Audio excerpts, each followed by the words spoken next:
ఒక చిన్న గ్రామంలో పచ్చని చెట్ల మధ్య చిలకల గూటిలో చిట్టిచిలకమ్మ జీవిస్తోంది.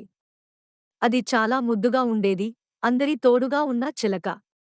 ఉదయాన్నే గాలి తీయటానికి చెట్ల మధ్య ఎగిరే చిట్టిచిలకమ్మను అందరూ మురిపించుకునేవారు. ఒకరోజు చిన్నపిల్లలు సీత, రాము మరియు లక్ష్మి పొలంలో ఆడుకుంటూ చిలకను చూశారు.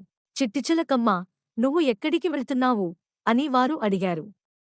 నేను రంగురంగుల ఫలాలను తెచ్చి మీతో పంచుకుందామనుకుంటున్నాను, చిట్టిచిలకమ్మ పలికింది. ఆ మాటలు విని పిల్లలందరూ చిలక వెంటపడ్డారు. చిట్టిచిలకమ్మ వారికి పచ్చని చెట్లు, అందమైన పూలు, గులాబీ మబ్బులు, పక్షుల పాటలు అన్నీ చూపించింది. ఈ ప్రకృతిలో అందరూ స్నేహంగా ఉండాలి, చిలక చెబుతూ పండ్లు పంచింది. రాత్రయ్యాక చిలక పిల్లలతో పాటలు పాడింది.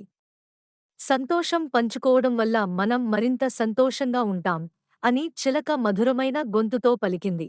మార్మం: చిట్టిచిలకమ్మ మనకు స్నేహం, సహకారం మరియు సంతోషం పంచుకోవడంలో ఎంత మాధుర్యంగా ఉండాలో నేర్పింది.